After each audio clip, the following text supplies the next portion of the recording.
Are we headed towards another crash? Is my money safe in the bank? Why are interest rates so high?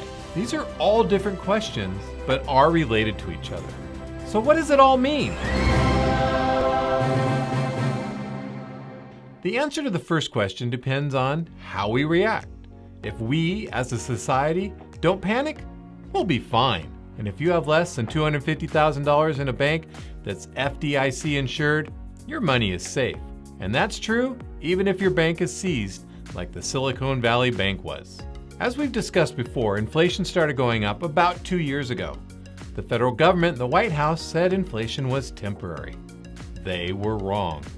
And by the time they figured it out, they had to play catch up.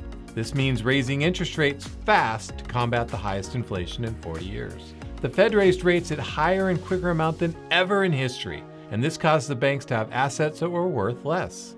Add to that, other banks offer 4% on our money, while the main banks offer 1%. Why wouldn't you pull your money out and put it somewhere else? However, this hurt banks like Silicon Valley. Then people panicked, and insiders took advantage of their info and pulled out billions. Soon, they were short on their required reserves. Oops. If we don't panic and rush to pull out all of our money from our banks, there shouldn't be widespread issues. Will we see more banks fail? Sure. Times like this weed out the poor managed businesses. And how does it affect real estate? As interest rates increase, some buyers, well, they drop out of the market. Not all buyers, but some. And that reduces the demand. We should see inflation start to go down in a couple months. And that may mean a slowdown of rate increases by the Fed. In fact, the failure of the banks in the news may cause the Fed to slow down rate increases. And we'll know more next week. Another factor of home sales is inventory of homes on the market. We need more homes on the market. Too few homes mean prices will remain high.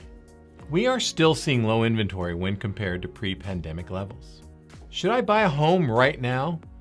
I say compare your rent to what payment would be if you bought a house right now. Keep in mind that once rates come down again, there will be more buyers, and that means higher prices again. If you already own a home, you can refinance later on and get that lower payment. And on that don't panic, it's all temporary note, that's it for our show. Thanks for watching. We'll see you next time on All the Right Moves with Jeff Moss.